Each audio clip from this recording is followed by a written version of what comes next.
having Britain basically, the British state becomes this thing that procures services from third parties and then regulates what those services can be, basically. And that's the thing, because it's based on so many assumptions that just do not bear out at all. That's one of the reasons that Britain basically has sick building syndrome as a country now. Now, Riley, you mentioned sick building syndrome, and one of the examples you gave to me, and this really puts a fine point on rule Britannia, Britain rules of the world, as like the leading class of countries in the world. You provided me with an example about how hospitals are no longer treating obese patients on the second floor of a hospital because the concrete that the building is constructed out of can no longer support the weight of a large human being. I wish I was. No, that's just one hospital.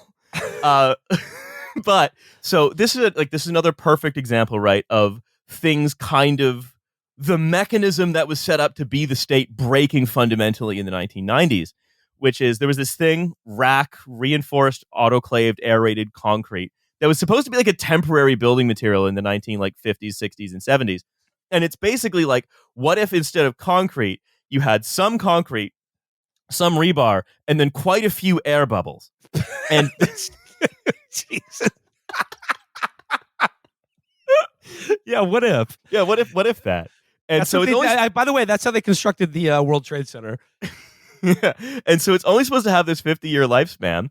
And so what happens, right, when there was a government that was willing to invest and spend things and be entrepreneurial itself, not see itself as this contracting organization, is it builds the hospitals. And it's like, well, obviously we're trying to build 1 million hospitals right now to deal with the baby boom. We'll rebuild those later. I'm sure we're always going to stay a kind of entrepreneurial active state. We're not going to become some kind of contracting organization. That would be ludicrous. And so then what happens is that in the 1990s, they look at that at RAEC again, and then they're like, okay, well, we're just going to deem it safe, actually. It turns out we were wrong when we said this only had a 50-year lifespan. I think it's just fine. And then now, right, like schools are falling apart. There is a hospital, and I believe Warwickshire, that said, and this is, I quote, "Heavy patients must be treated on the ground floor because the combined weight of the patient and the equipment is too heavy to be safe above. You will fall through the floor if they operate on you, because we didn't want to replace the hospitals in the 1990s because it was not politically expedient to do so in the 2-month time horizon that British politics operates in." Another big example, you mentioned the privatization of water. And the knock-on effect of this currently in Great Britain is that there is shit in the water. Because you explain, like, how did the poop get in everyone's water? Well, okay. So Thames Water was like this organization that was, again, spun out of the British state, sold to, I believe for a while, an Australian investment bank, and I believe is now, or was until recently, owned by one of the Abu Dhabi investment funds, but owned by these like consortia of investors.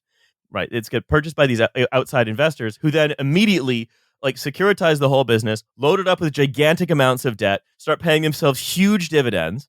And then, like, I don't know, I think they've paid themselves over 60 billion pounds in dividends since taking over, and then just didn't maintain it because there was no incentive to, because the worst thing that could happen is they would get fined less than the amount of the dividends, or like maybe they might get found not fit and proper owners.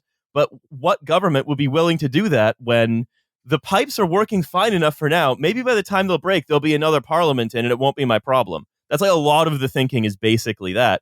It also comes back to the fact that most of these people are friends. Like most of these people are pals, especially if it's like other British people that are owning it. They all go to the same parties. They went to the same school, like more than in the US. They went to the same school. They have the same social circles. Like Rishi Sunak, I can't remember, it was Allegra Stratton was the government press secretary for a while, who's married to Fraser Nelson, who's the editor-in-chief of The Spectator, who was best man at Rishi Sunak's wedding. They're all friends.